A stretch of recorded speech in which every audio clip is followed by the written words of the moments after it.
gentlemen, sport fans, and others. Testing, testing. I can always tell where the rowdy group is. Yeah. Yeah. All right. We are going to get started. Welcome to the October Halloween edition of the Sarah membership meeting. That's what we're going to do. I was out one night with my camera and caught a couple pics.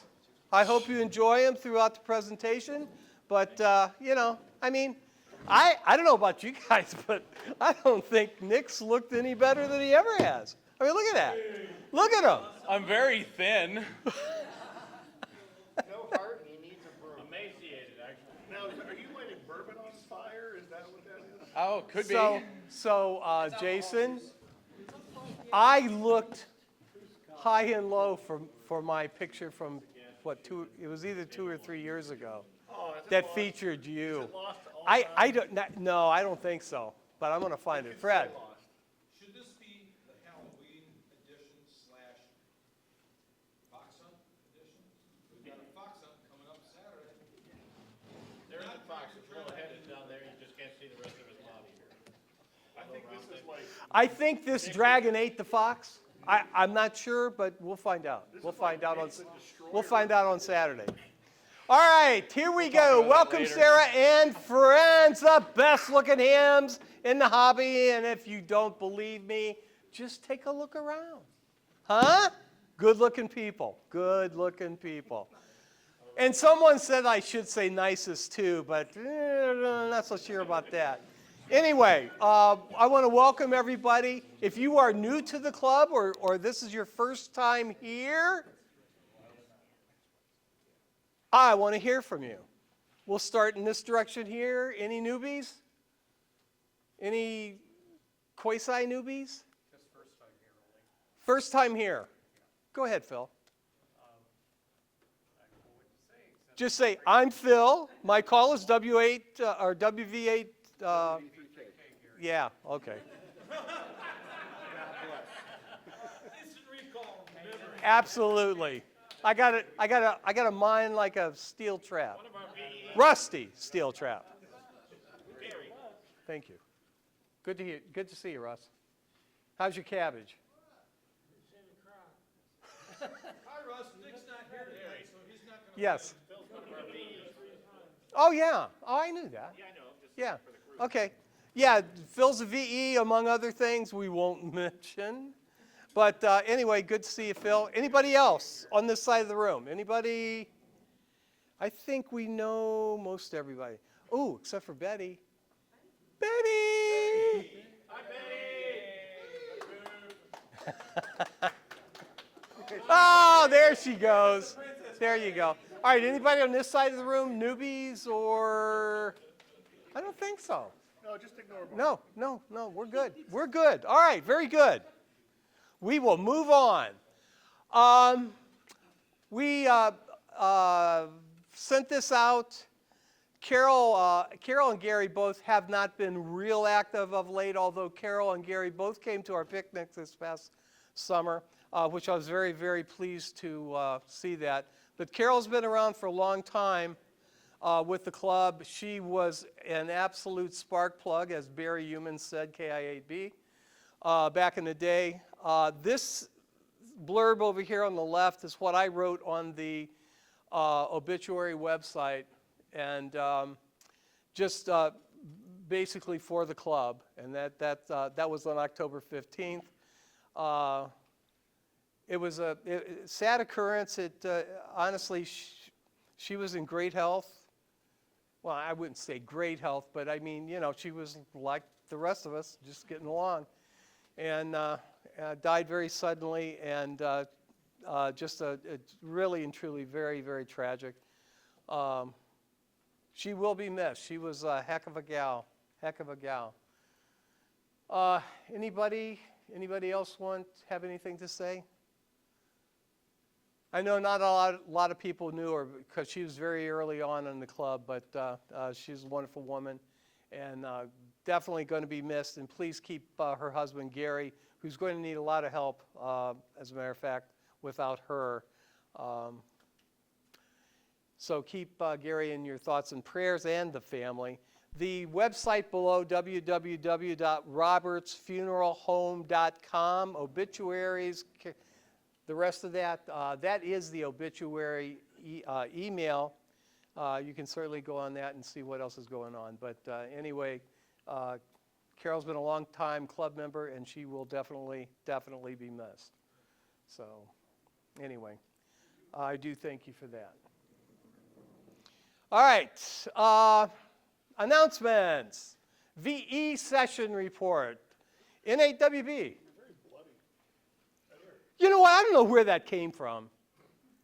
I don't know. I think there's goblins around or something getting into my stuff. But anyway, Stefan, where are you? Right here. Oh, okay.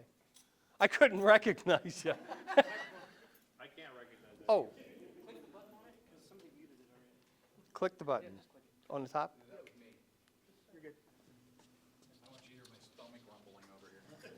There you go. So we have one last one this year, December 7th, and that's in Medina County at the Sharon Center United Methodist Church. We're still able to be there, even though I have nobody there that goes to church there anymore. But they're allowing us to get in, which is nice. We won't have to look for anything for a while, I think. I'm hoping through next year at least. And our first session of the year is always with these guys down here, and that's in Wayne County, February. The one, Jerry, you, I'm looking at you. He's like, where? What guys? And that'll be a great session too. But we are also looking at, well, we're not looking at it. We have to go digital before the February 1st session. So I'll get that all sorted out for the testing exams. So they just sent me the email. I've been asking her for an email from that. And so they just sent it to me today. So I have all the information, all the videos and all that stuff. So we'll move that forward in the next 3 months. So other than that, I think we're going to have a great next year on the testing stuff. Like I said, we have 6, and we have a lot of people who've already called me and asked for doing the December session.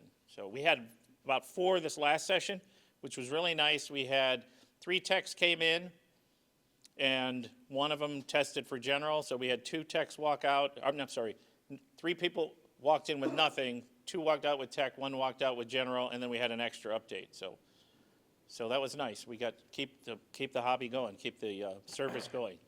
Other than that, yeah, I think we're good. Okay. So perfect. thanks, Gary. Perfect. Thank you, sir. Thank you. All right. Yeah, you should try a different diet or something, right? Yeah, probably. Okay.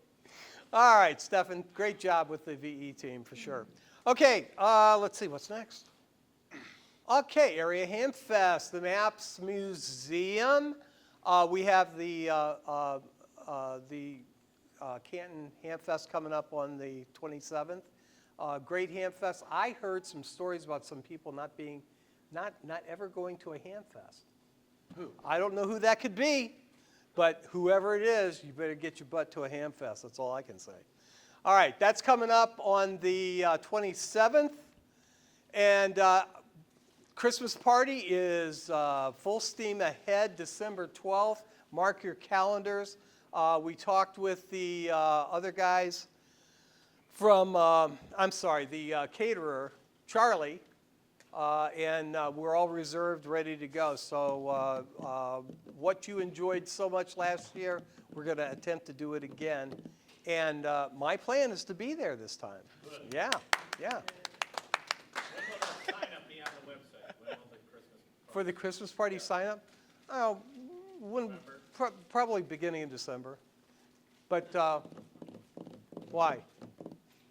I'm just asking for people to sign up ahead of time, you know, if they Well, yeah, no, we definitely need you to sign up ahead of time, but we'll just wait till we get a little closer. That's all. Gary, Yeah. just a comment. The Sure. food here last year was just incredible. That's what I heard. I was here. Just incredible. So if you're for like, like 15 seconds. yeah, no, it was so good. So, yeah, come to the Christmas party. It's gonna be good. Well, I was here for the very beginning, but then I You gotta go. had to go. Yeah. I know. Impeachment. That's what I'm talking about. Okay, so mark your calendars, December 12th.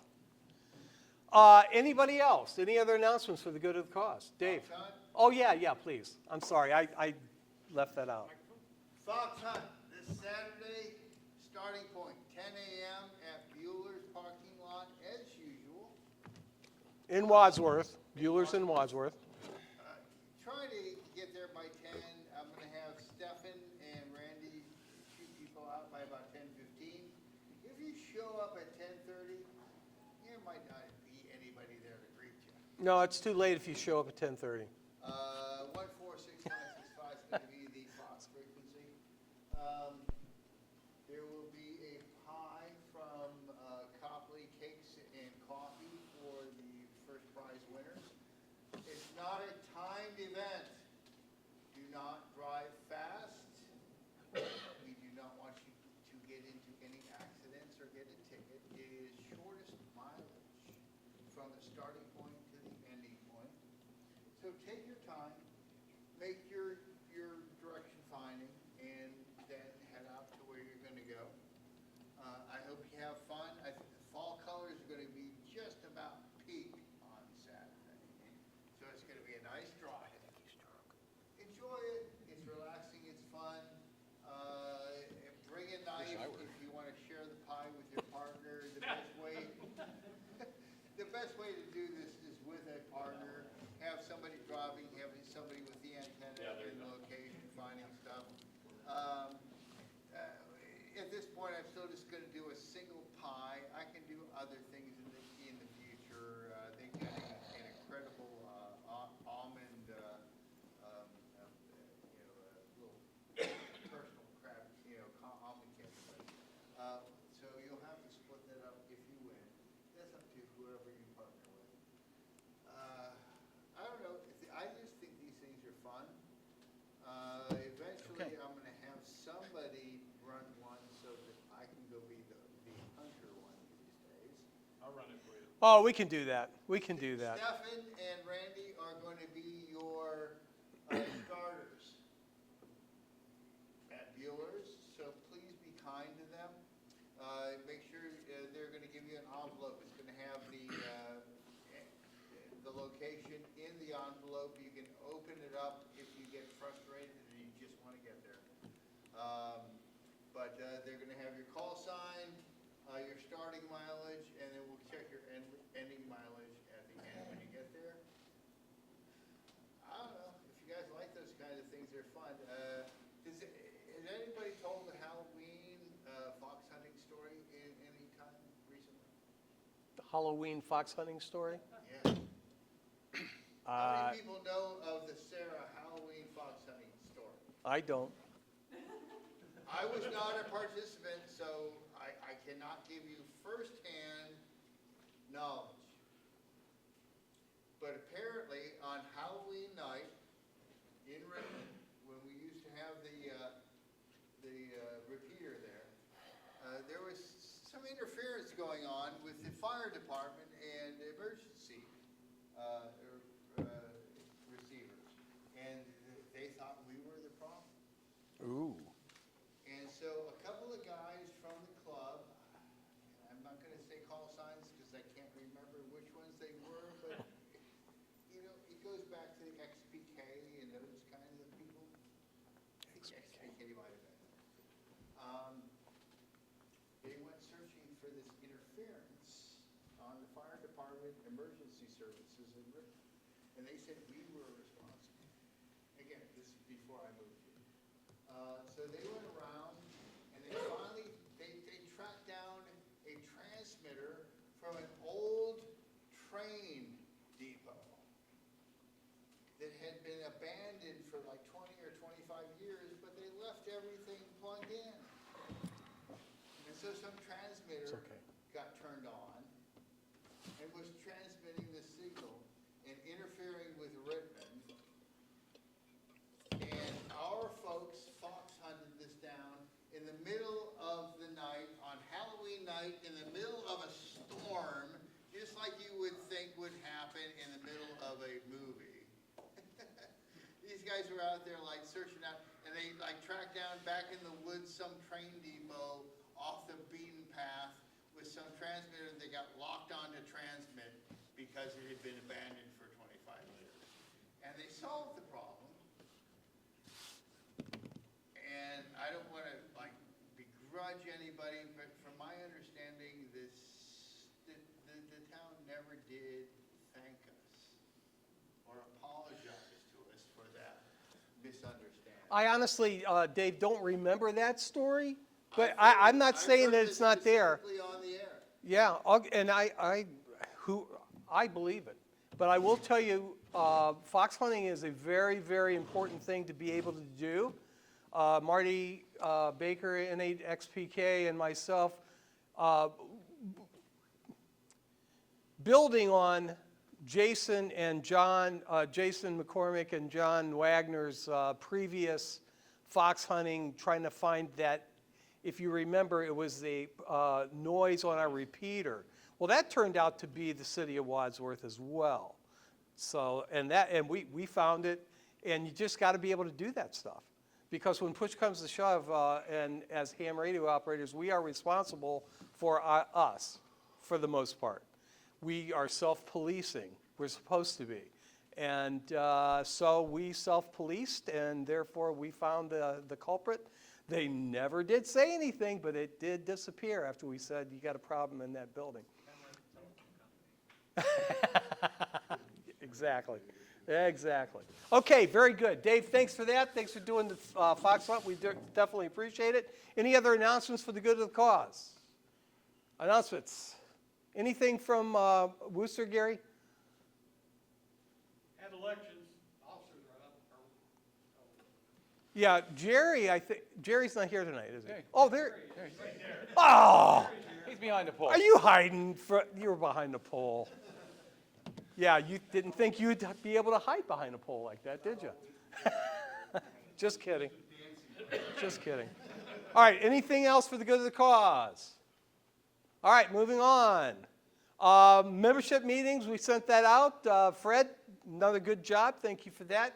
Any additions, corrections, anything that you would like to bring up about last month's meeting? Any changes? Need a motion for adoption? Stefan? Second? Scott? And any dissension? All right, it passes. Now, Dave fortunately told me that we don't have to do that with the treasurer's report. So, oh my God. Look at Mikey.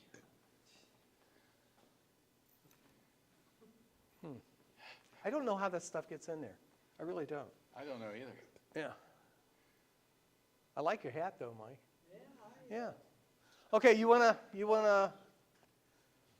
have at it. As about as skinny as I have ever been. I'm basically skin and bones. Actually, I'm just really bones. Huh. Well, it was a very quiet month, I have to say. It was a nice, quiet month. In fact, I checked, and that's about all that we had. So we had a ending balance of $3,457.05. We take $1,100, and that's for the repeater maintenance fund, and so we have a total of $2,357.05. So overall, All right. Very good, sir. Thank you very much for that. All right. Next up, the K3LR visitation. That I got to tell you, I think fun was had by most. Thanks for coming. Maybe all. Oh, you're welcome. I got this. I'm going to turn this over to the person who was there, and that would be Nick. There you go. Oh, yeah, I need this. Uh-huh. All right. It was a great time. I think there were 19 of us. That was my count.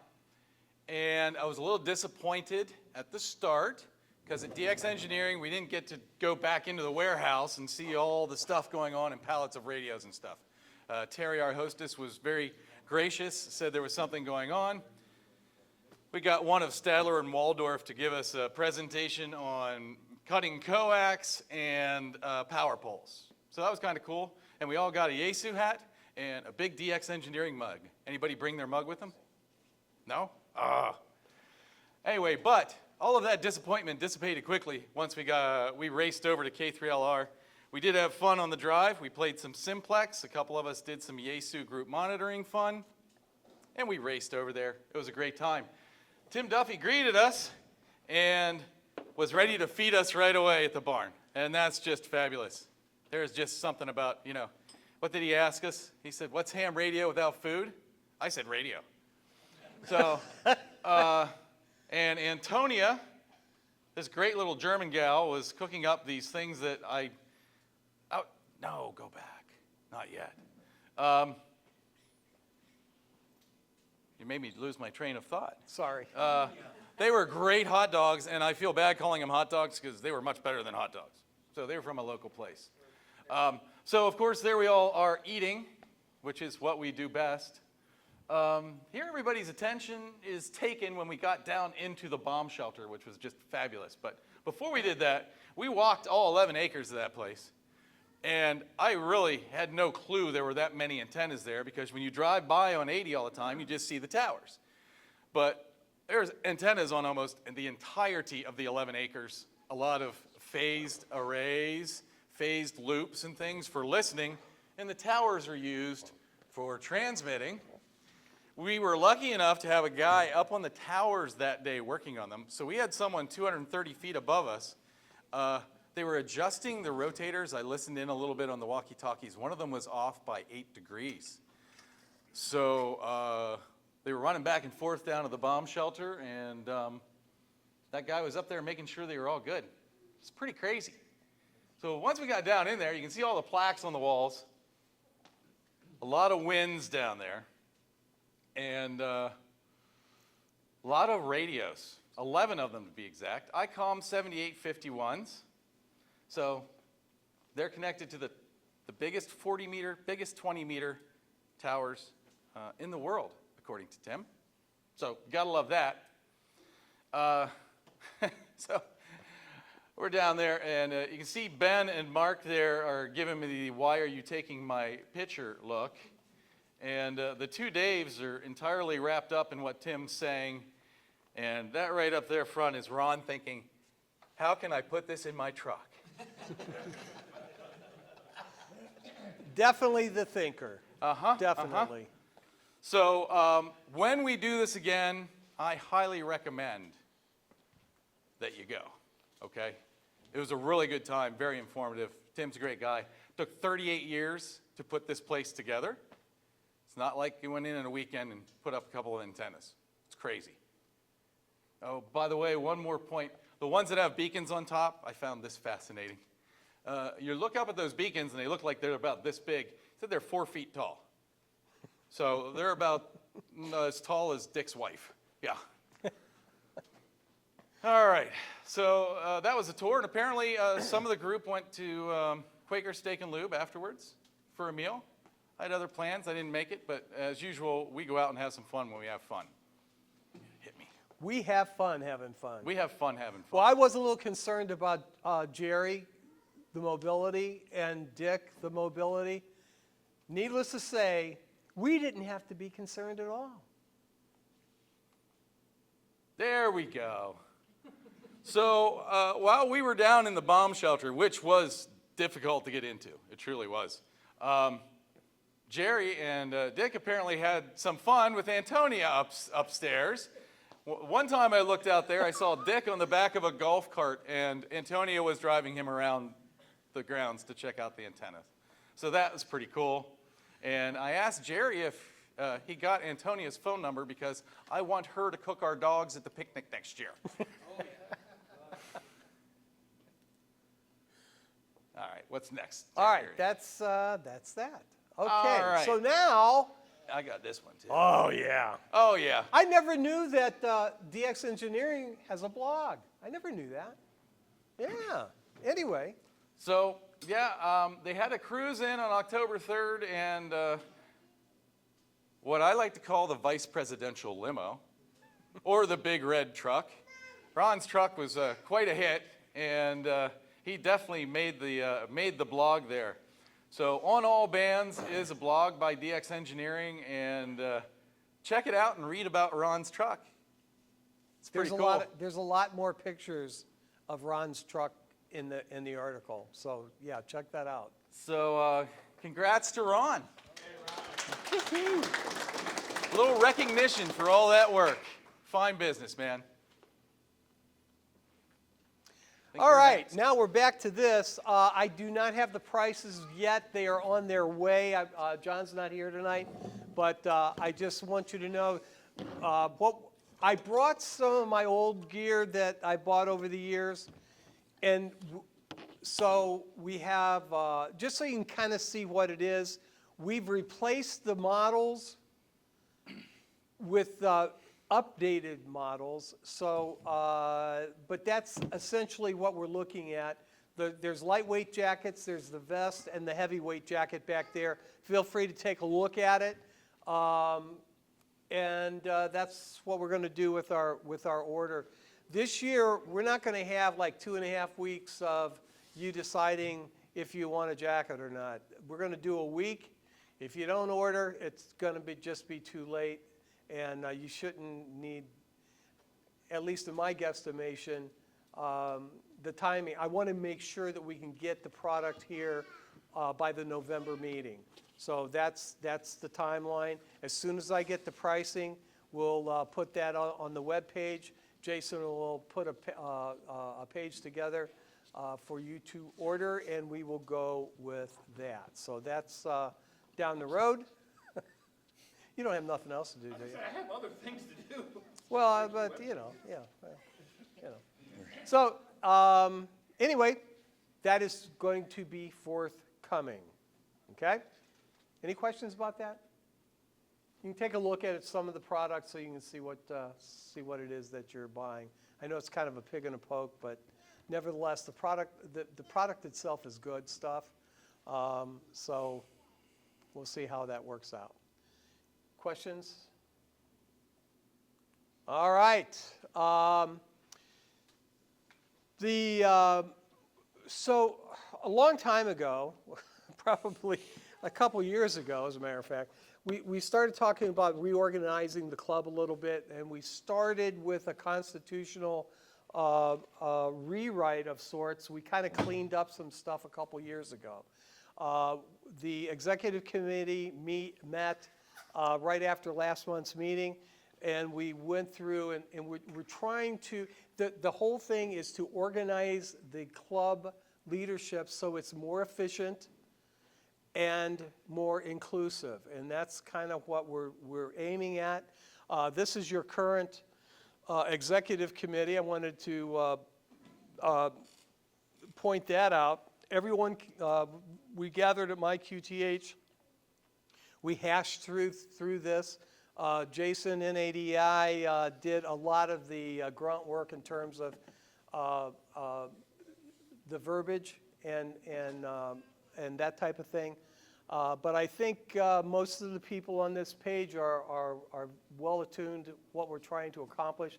And basically, it's just to become more efficient. That's the whole idea. So with that, I'm going to turn it over to Nick. He's going to talk to us about the ins and outs of what the proposal is going to be.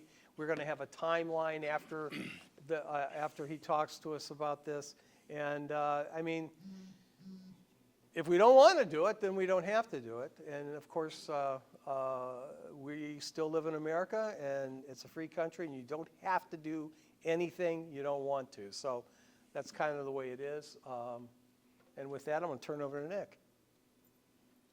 Here, I don't know how to use that. button.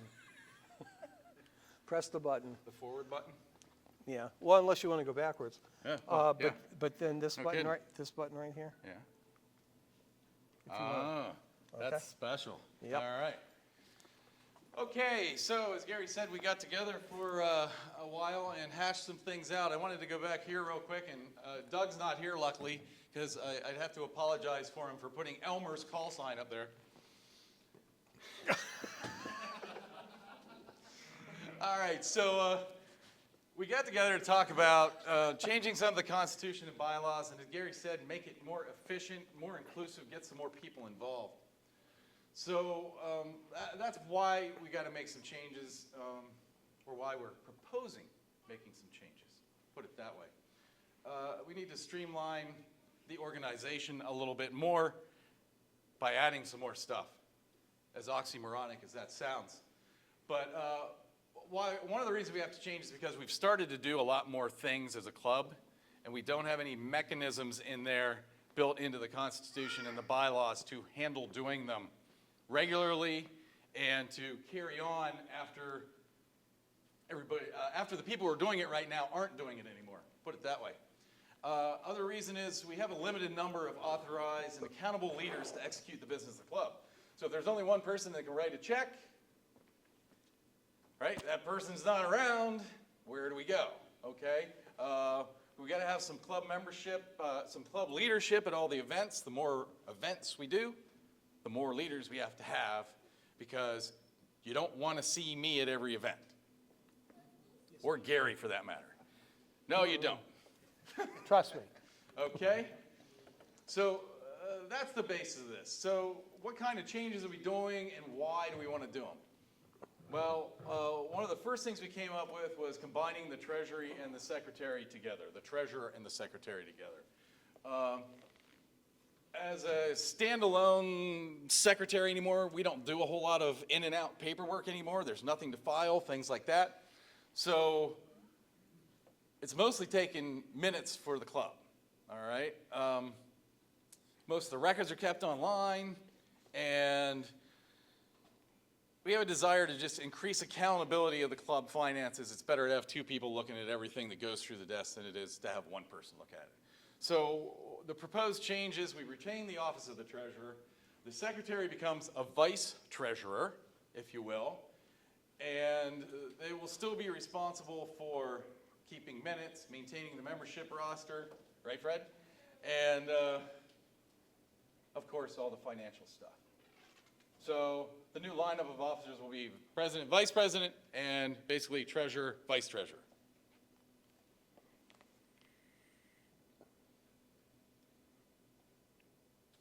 We have 3 trustees right now, and the proposal is to raise that to 5 trustees.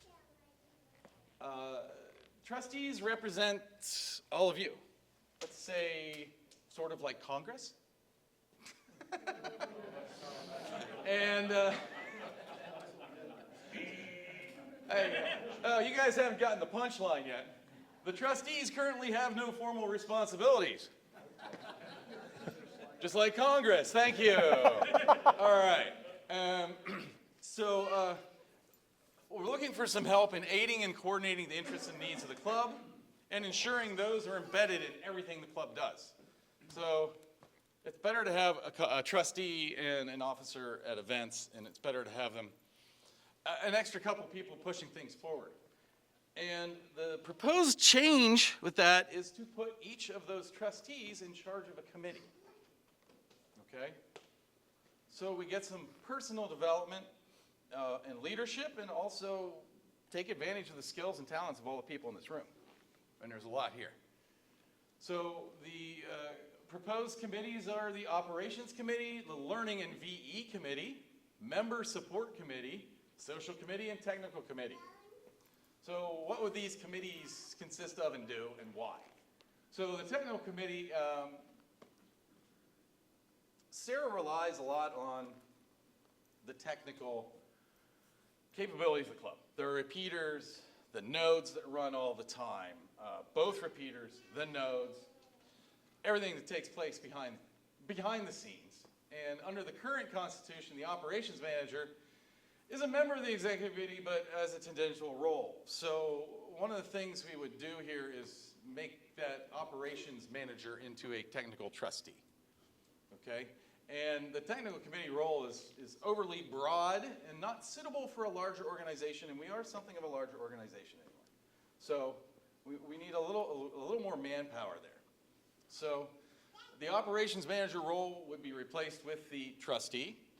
That's Article 8 of the Constitution. And this trustee would be defined as the technical trustee, who must be an amateur extra class license holder, not me. Bylaws move the educational and assistance component of the tech committee to the member support committee, and we'll get to that in a minute. If you have some questions, hold on. Some of these questions will be answers as we go along, okay? Be formally responsible for the internet, non-radio technology assets of the club. So it would just be, a lot of this is just naming and putting into the Constitution things that are already happening. So kind of want to put that in there. Operating committee. So obviously the operating events are a mainstay of the club's activity. Everybody loves the stuff we do. We get really good attendance with it. This function requires dedicated attention rather than being one of the many jobs of the vice president. I wonder who said that. Gary, do you remember? I think I did. Oh, you did? Well, thank you. You're welcome. Maybe I didn't.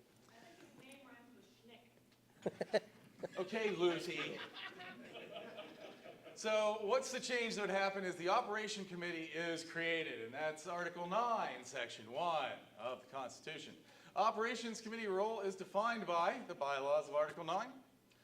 So this committee would hold the recurring events, coordinate with the other committees that we're talking about to make these events happen so that whoever's in charge of a single event doesn't have to do all of the legwork, okay? Where's Josh? Poda, how was that, man? Yeah? Was it good to have some support and have somebody helping out, or did you want to flip burgers while spinning dials? Okay. also thanks you. Okay. Well, you're welcome, both of you, Lucy and Mr. Lucy.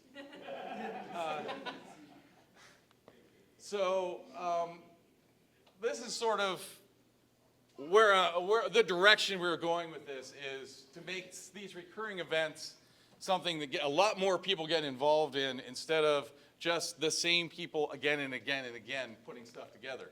And that will develop everybody's skills a little more and maybe show you some stuff that you like doing.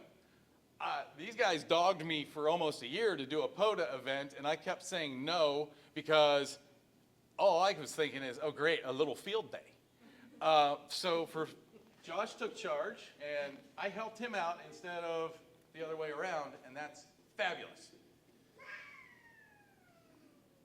Member Support Committee, all right? So I believe in Oklahoma, they call that what, ham radio rescue? Okay, sort of hams helping hams. I think Dave coined it at one point. But we have gotten into the practice of helping members with their home builds and projects, and we've gained some membership from that. Reef? Hi, Reef. How you doing, buddy? Good to see you. All right. Illyria John, all you barometer netizens know Illyria John in the morning, AC8AT. He and his wife joined the club after Ron and I went up there and put one of WB8 BMW's antennas in his hat. So this is good for recruiting for the club kind of stuff. But it's also what we do as well. It is. It is what we do, yeah. It is. But what we got to do, we're going to need to do is sort of get some sort of formal oversight and attention and a process to it. And this kind of ties into the club liability insurance. Fred, did you? Did you say John's call sign was AB8AV? AC8AT. AB8AV is Joe. This is not my first day. I'm sorry, VP. Yeah, put your headsets on. I'll just sit here and shut up. No, you can talk to Phil. All right, so what are we going to change here? Member Support Committee is created. Article 9 of the Constitution, Section 2. So the Member Support Committee role is going to be defined by the bylaws in Article 10. To advise club members on equipment selection, installation, operation, assist members with safety, notably RF safety, proper operation under Part 97 rules, which I believe that's ham radio operation. Yeah, that's what I mean. So we want our members to operate properly, but the one that everybody's interested in all the time is assist members with QTH equipment installation. So it'd be good to have a core group of guys that you go to get that stuff done. Learning and VE committee. All right, this is obviously Stephen Kinford has been the quasi-formal office of VEC for us for a while, and he does a fabulous job, and he's put together a great team. Once again, though, this is something that if Stephen were gone tomorrow, we still have a lot of VEs around, but we need to sort of formalize the process so it can continue on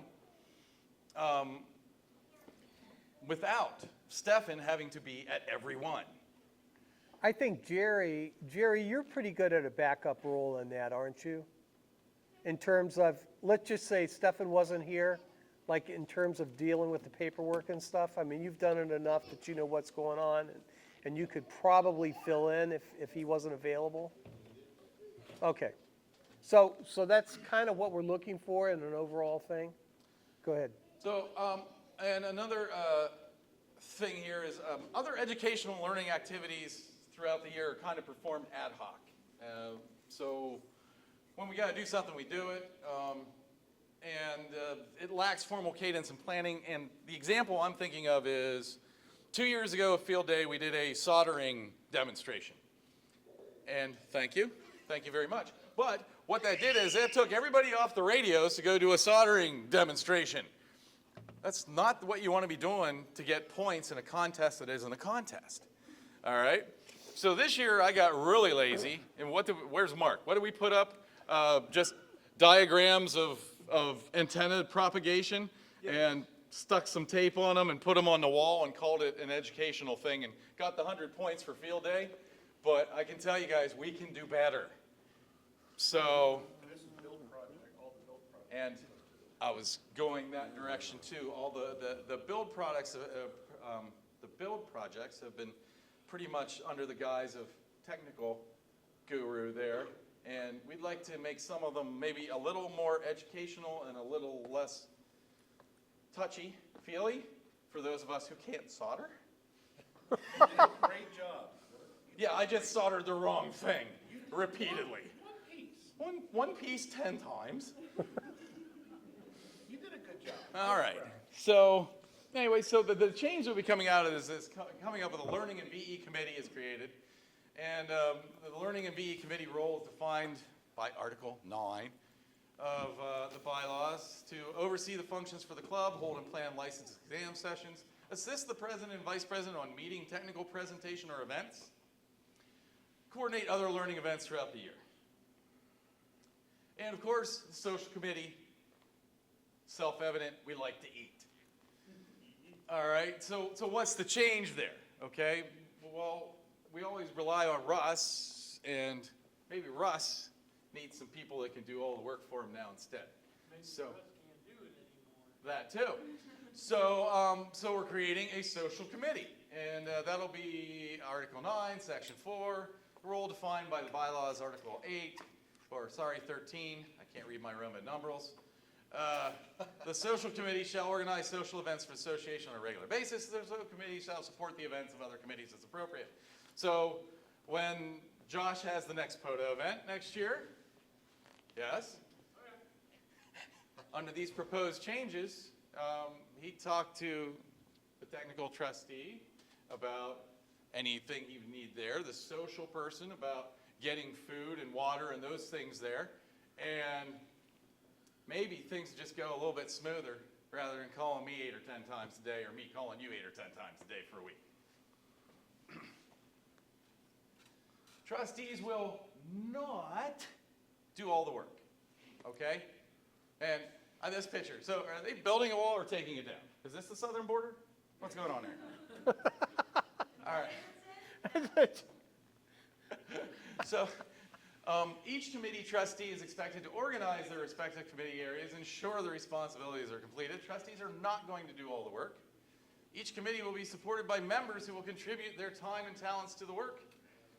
Members can be on multiple committees. So it's not like I'm gonna come in to a meeting next time and I'm gonna have a bunch of clipboards up there and say, you, sign up for a committee meeting, or a committee now. Everybody needs to be on a committee.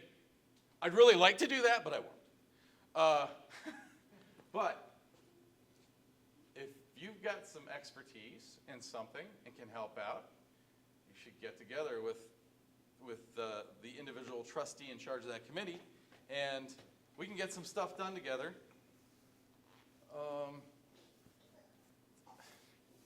I was going somewhere with it, but I lost it. So, I think, Nick, one of the things to point out too is if we have enough people to help with these committees, no one single person's time is just sucked away for, a year.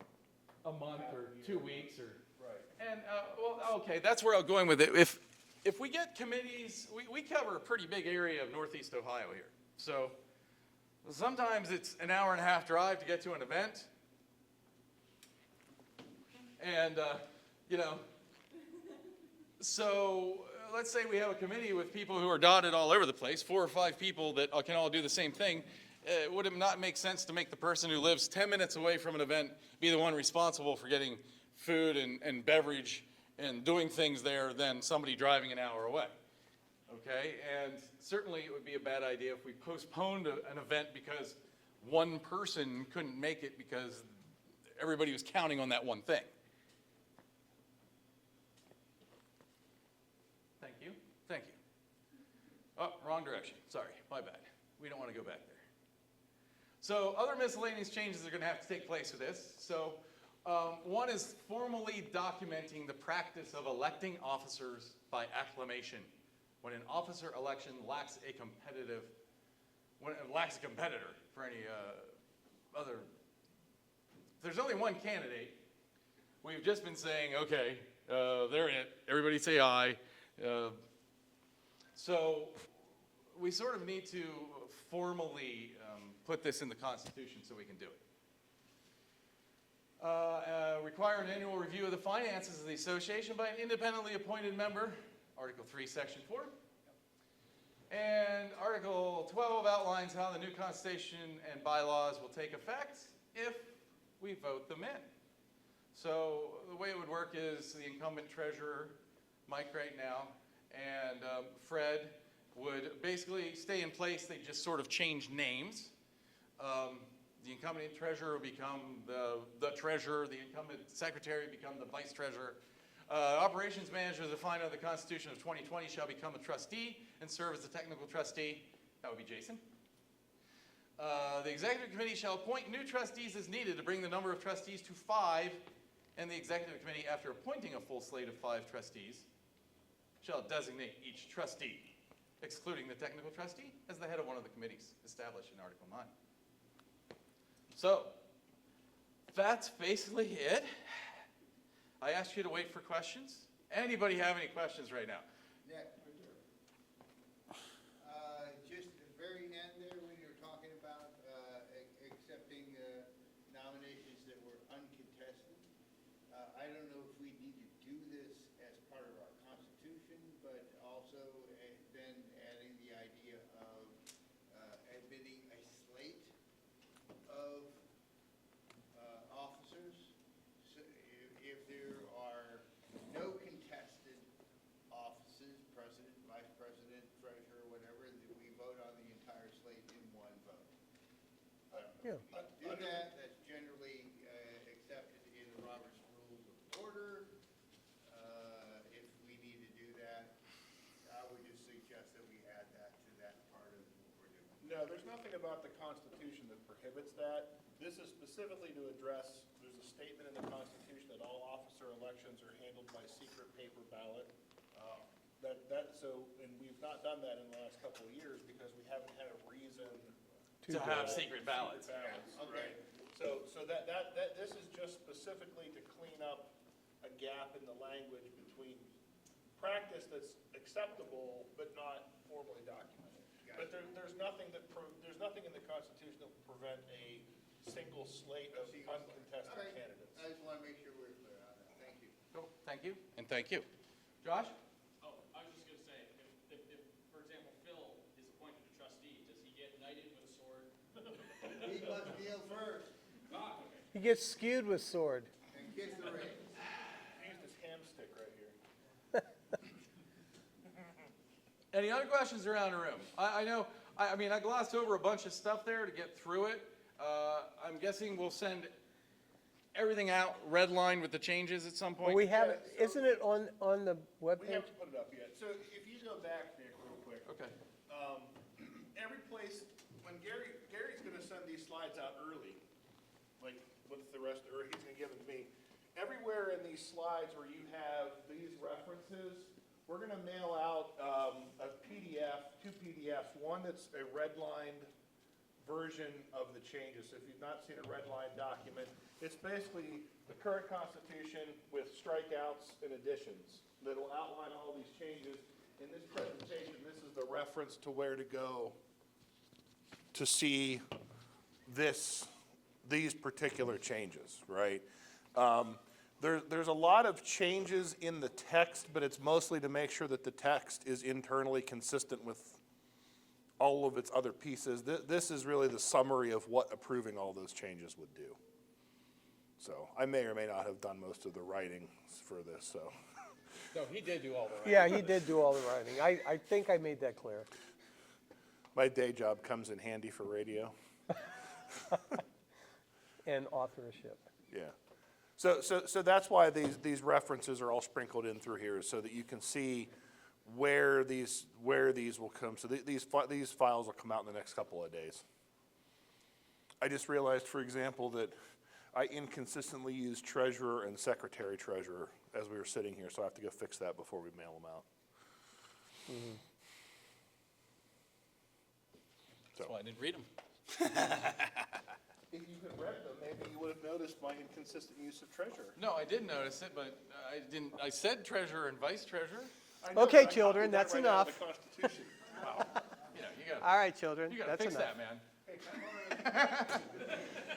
Do you want to talk about the timeline? Okay, so timeline will be roughly this. That's what we're thinking about.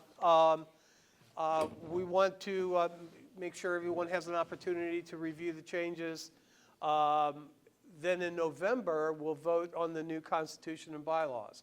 So hopefully between now, when we send the stuff out, you have an opportunity to take a look at everything and submit any questions you want. We'll try to answer any questions that you have.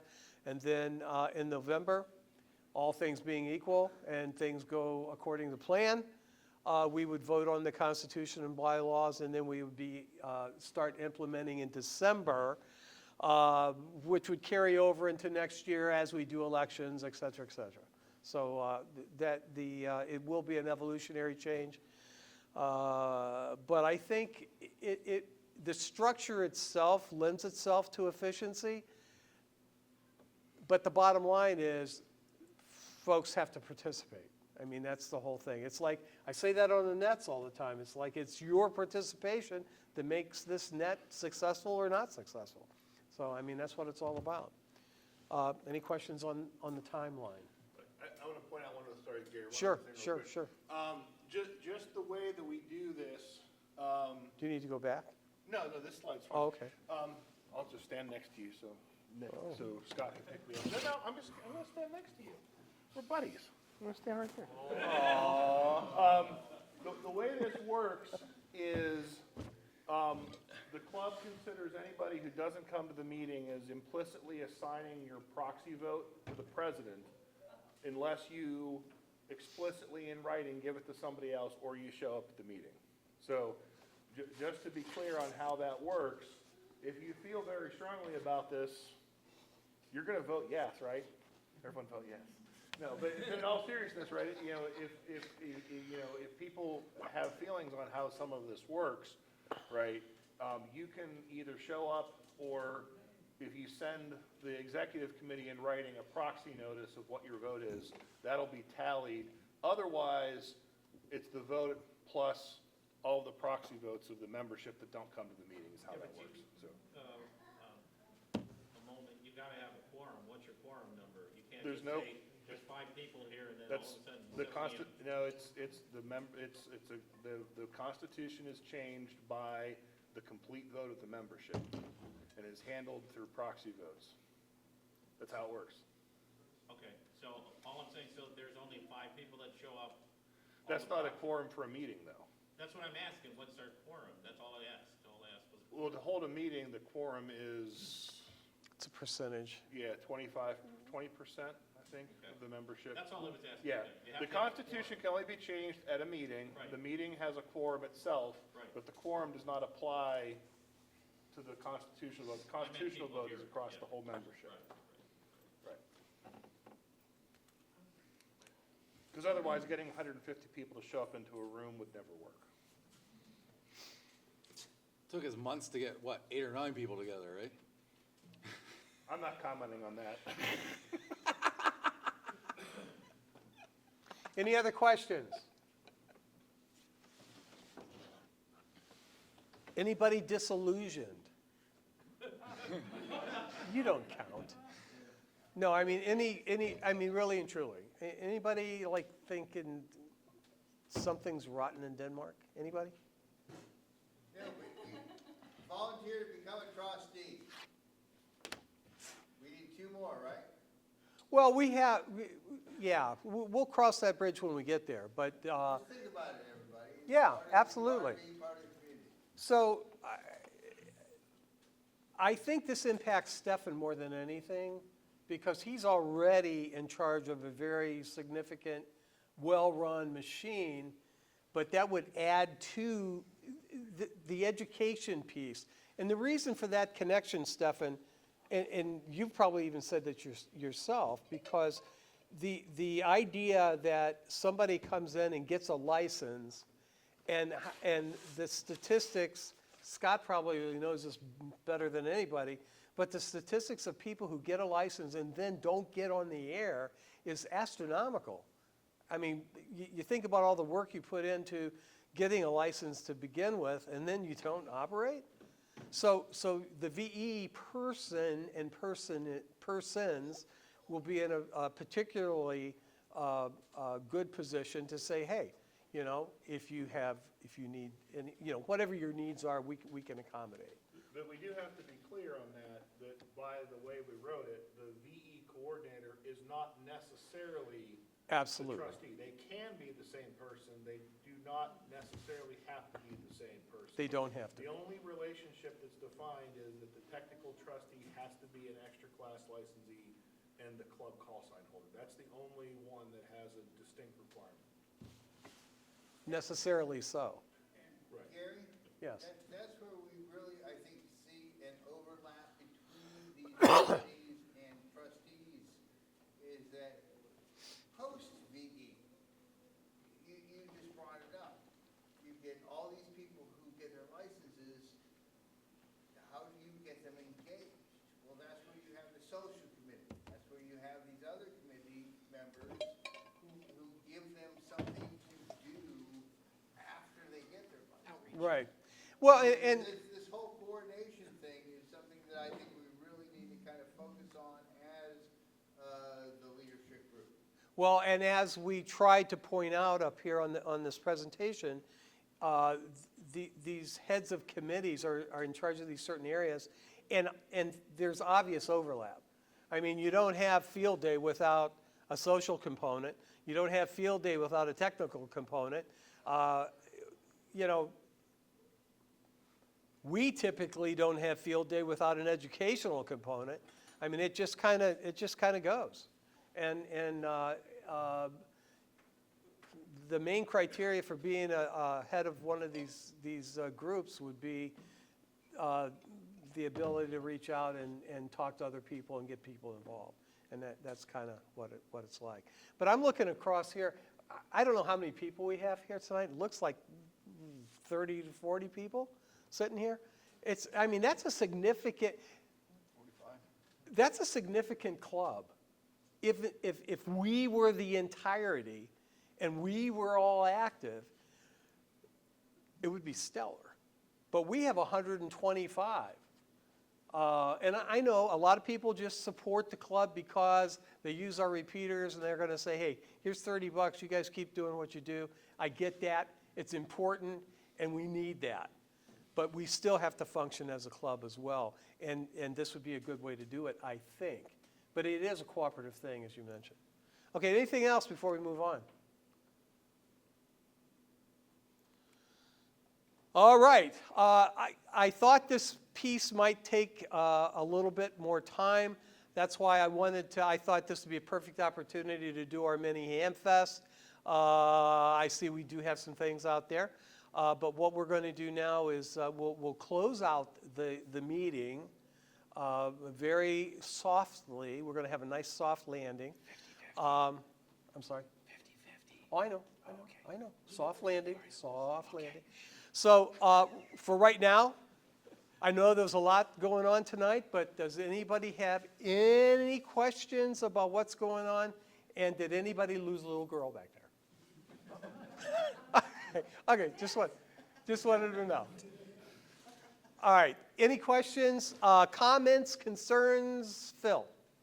I'm not asking this to be a burden, but I do. Oh, you're already a burden, Phil. You're welcome. Well, except, I just wanted to ask if there's an opportunity. Okay, Phil, did you finish? I think it's Okay, to summarize, just what I think I heard, when this hasn't been implemented yet, of course.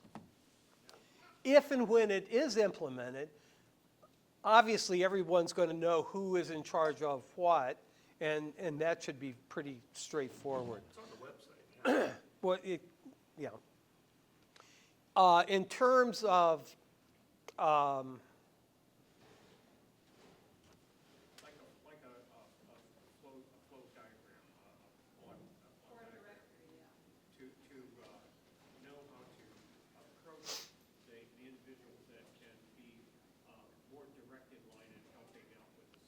well, and that is part of what's going on here. I mean, that's what we'd like to do, and we will make that clear.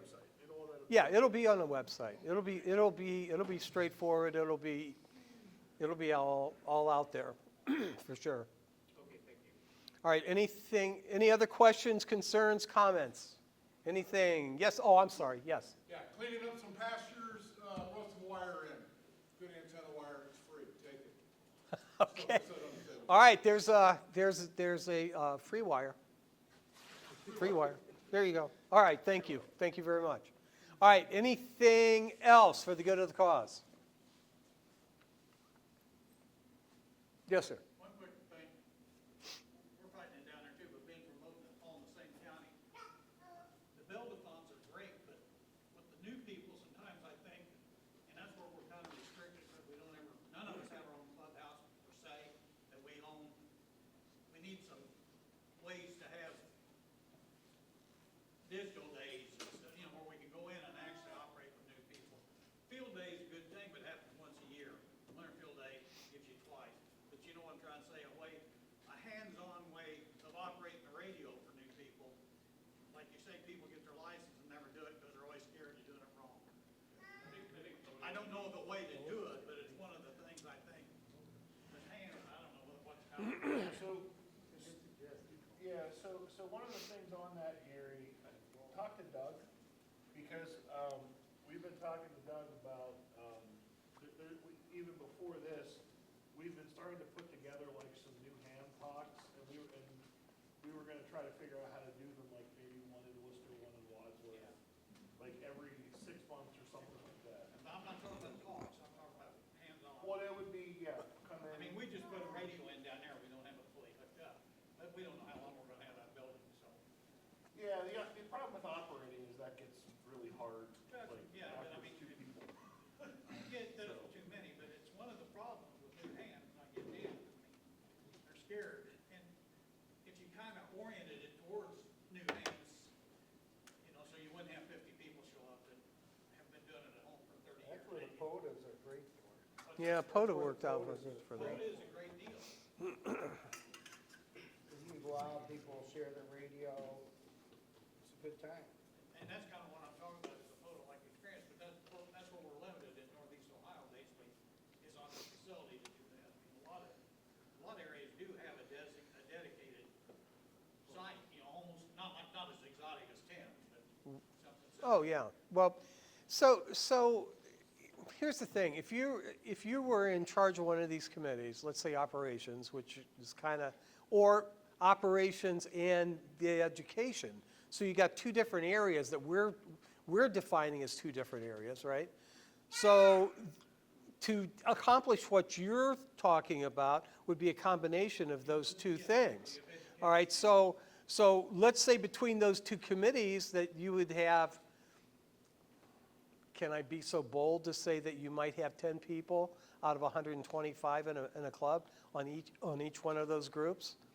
Well, between 20 people, you should be able to come up with some ideas that would work and things that are palatable and doable. Yeah, so yes, all that stuff is available and should be available, should happen, but we need a mechanism in place to make that work. And the first piece of that puzzle is to have someone in charge of that area and say, oh, yeah, that's not a bad idea.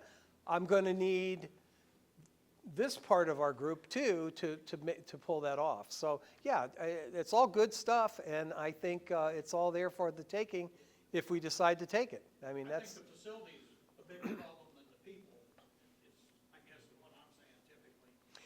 And that's a good thing about POTA, you don't have to have a dedicated facility, you know.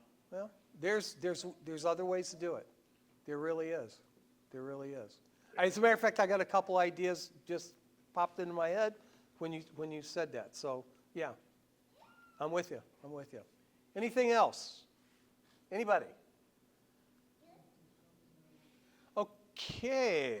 Next up, 50-50 raffle. All right, we're going to take a few minutes. We'll go ahead and get the 50-50 raffle in.